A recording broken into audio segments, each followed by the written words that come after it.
guys, this is Ashley back with another video. Before we get into the video, like, comment, and subscribe to the channel. Make sure you turn on post notifications. Nicki Minaj announced a second U.S. leg for her Pink Friday 2 tour beginning in September.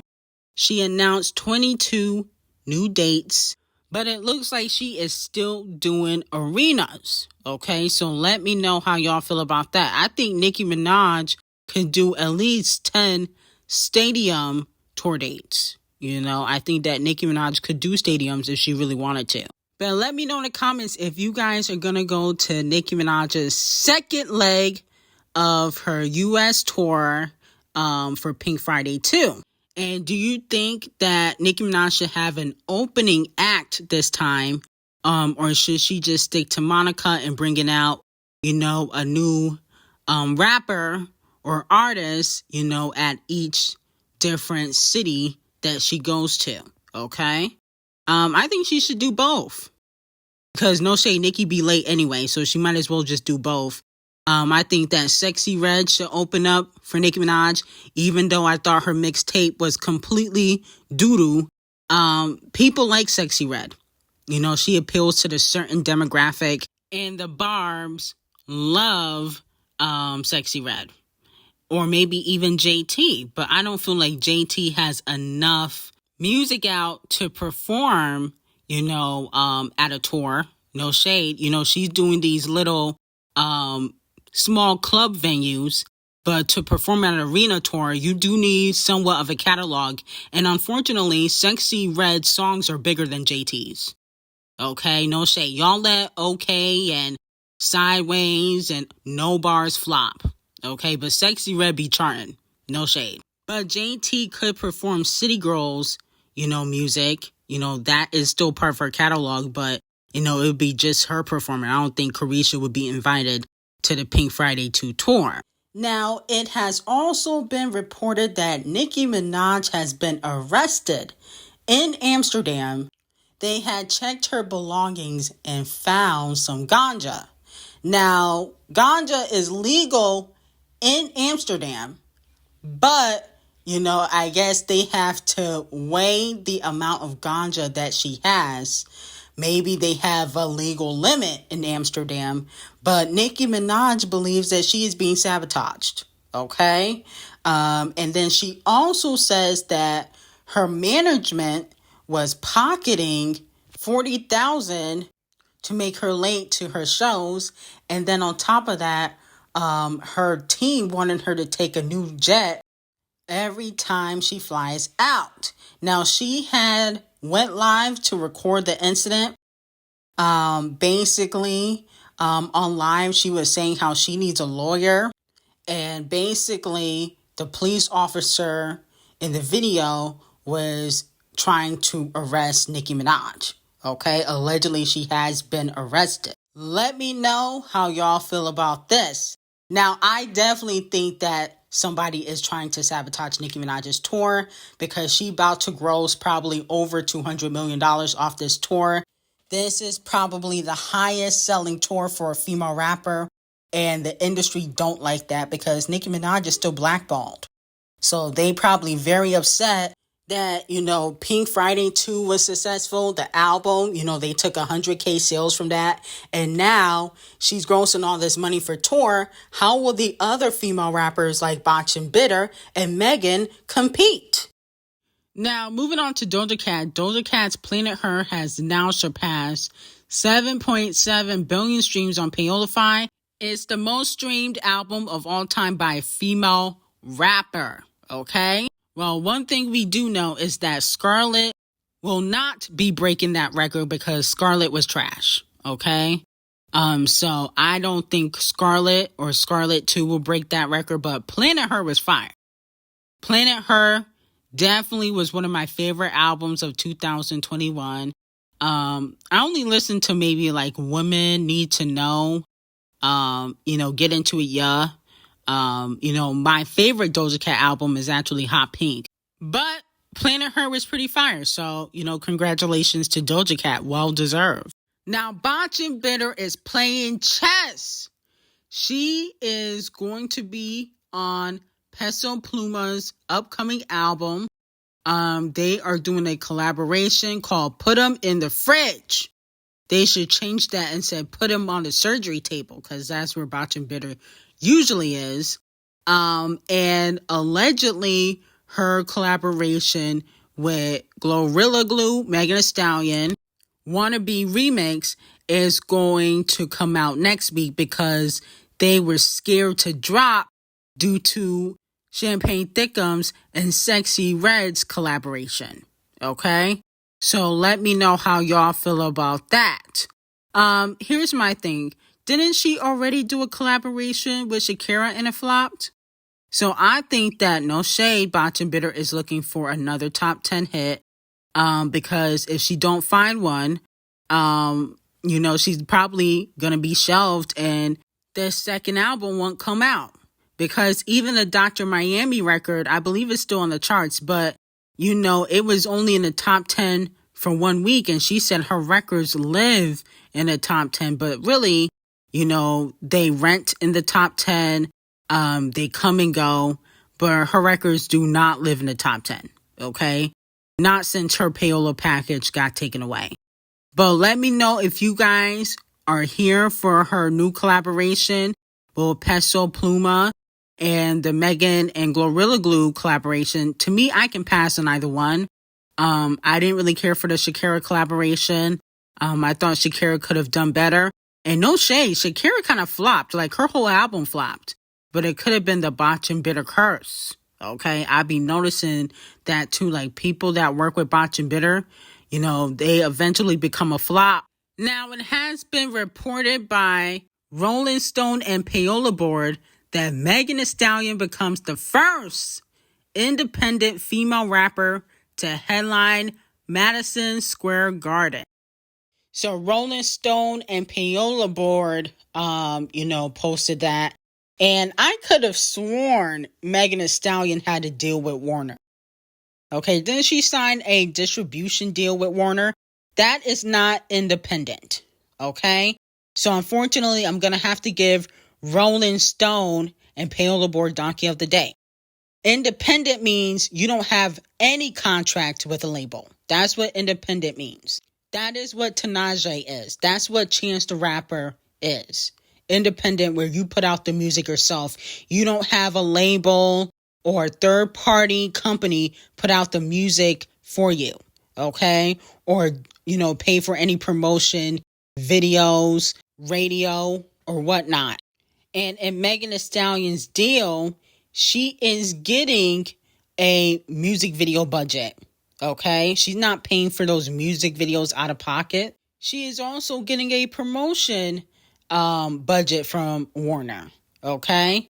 So I don't understand how she could be considered independent even though she got a distribution deal, while Ckiminaj, who don't have a distribution deal, is putting out the music herself and paying for her own music videos, is also considered independent, okay? So, unfortunately, I'm going to have to give Rolling Stone and Payola Board Donkey of the Day, because that's not what independent means. Independent means you do the work yourself. You don't hire a third-party company and Devil Nation to help you do the work. Sorry. Okay, that's not what it means. Now, it has been revealed that Queen Bee almost scrapped the Renaissance documentary after AMC Theater gave a super secret heads up to its competitors via Variety, okay? AMC admitted that they couldn't blow Taylor's secret when it came to her documentary because her documentary grossed over 100 million in ticket sales, okay? So, because they couldn't tell that secret, they threw Queen Bee under the bus. And it was stated that Queen Bee was seriously thinking about not doing the movie at all because the secret was blown. So they didn't keep their word. Okay? Here's my thing about Queen Bee. No shade. I'm tired of the secrecy.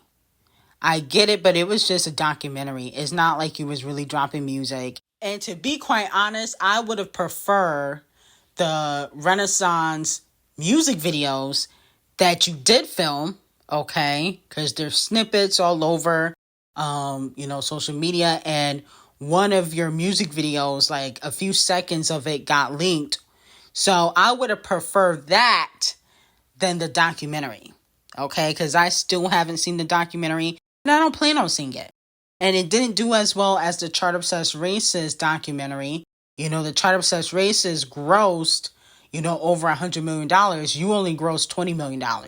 And it had nothing to do about the information being leaked, okay? Nobody cares about that. The reason why it didn't gross as much as the Chart Obsessed Racist is because, unfortunately, she might have a bigger fan base and, she appeals to the racist Caucasians. But also, nobody really wanted a documentary from you. You should have put out the music videos instead. So it was her loss. And then on top of that, you probably would have made more money if you had put it on Netflix, okay, or HBO Max, okay? Like, I'm never going to pay money to see no damn documentary at the theater when it could be on Netflix, HBO Max, like everybody else put their documentaries. I bet your documentary wasn't better than Clownye's. And Clownye's was on Netflix. That was one of the best documentaries I've ever seen for an artist ever in life. If you have not seen Kanye West's documentary, you're missing out. Now, moving on to Sexy Red. So a fan asked Sexy Red, is she smashing Champagne Thickums for features? And she said yes. A lot of people feel like she being sarcastic, but I honestly think she telling the truth low-key. I think he probably hit at least once. I don't think it's, every time they link up, but I do think he probably hit at least once. If you know Champagne Thickums, he ain't gonna turn down no coochie, especially any loose coochie or, girl that is a hoe. And Sexy Red, to me, probably gets down like a hoe. Okay, if you listen to her music, you can tell how she gets down. And I don't believe that, he would never date or sleep with Sexy Red. Yes, he would. Okay. Champagne Thickums, he loved the strippers and Instagram models and girls with low morals. That's his type of girl. He would never claim Sexy Red. Like, I don't see him running down the aisle with Sexy Red or holding hands with Sexy Red like he did with Rihanna and J-Ho. But he definitely would be hitting it. Okay, I think he probably hit at least once. And I honestly think that she would give it up to him. I mean, she was twerking and throwing it back when she was at the hospital giving birth. So she has low morals. She don't care. So I definitely think that he probably hit a few times. But I don't think they're in a relationship, boyfriend and girlfriend. He's not claiming that. But he definitely smashing. Stop. Okay? I think a lot of rappers would sleep with Sexy Red. They just would never claim her because she moves like a thotty and she'll sleep with anybody. No shade. Now, the U.S. album chart update. The final prediction from Hits Daily Double has The Evil Demon, the Chart Obsessed Racist, at number 1 with 375,000 first week. Okay. Billy at number 2 at 329,000 first week. And SZA is still top 10. I mean, goodness gracious. I know SOS is a classic, but I didn't think SZA would still be charting. That album came out in 2022 and is still charting in the top 10. That's impressive. So we got to give SZA her flowers, and that's why y'all should have listened to me. What I've been calling SZA. I've been calling SZA the future queen of R&B. Y'all didn't want to listen to me when I was calling her that. Okay, but the proof is in the pudding because she put out a classic album. Billie also debuts at number 1 on the UK album chart. It marks her third number 1 album and earns her the biggest sales week of her career with 67,000 sold. Okay, so congratulations to Billie. I do feel like she deserved to be number 1 on the album US chart. But of course, the Blonde Demon had to drop vinyls the same day as her album because she is jealous of you. I got some tea on Billie and the Chart Obsessed Racist on Patreon. But honestly, the chart-obsessed racists will never get any respect from me. Okay? That was honestly the nail in the coffin.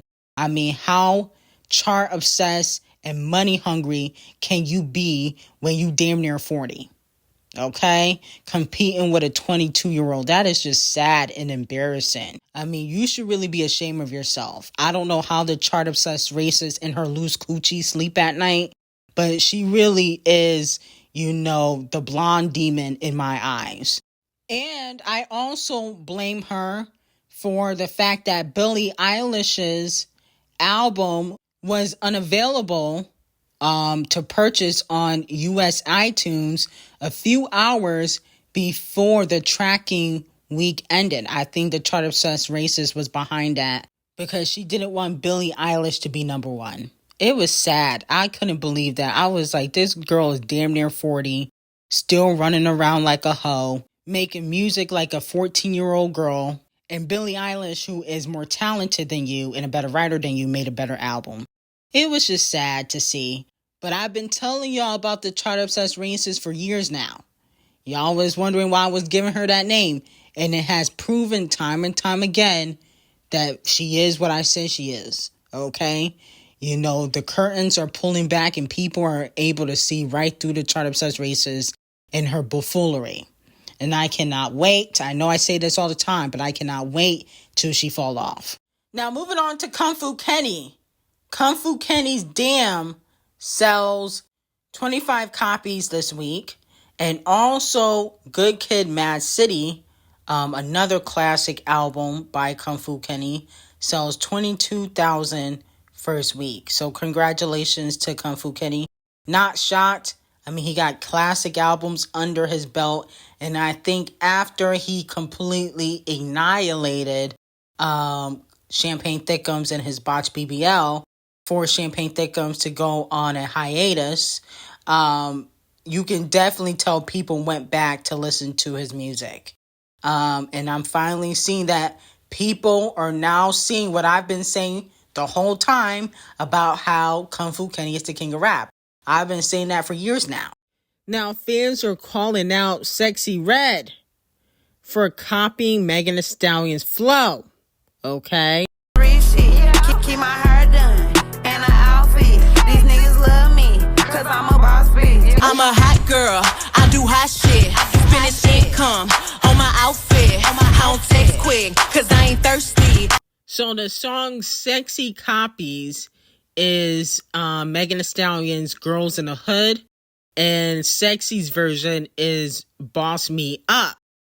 Fans are saying on social media, Sexy Red is so weird because how was you making fun of Megan on Instagram story and now all of a sudden you're biting her flow? Now, if you remember, I believe Sexy Red was listening to Bigfoot on Instagram when it first dropped, which is a Megan Thee Stallion diss track made by Nicki Minaj. So let me know how y'all feel about that.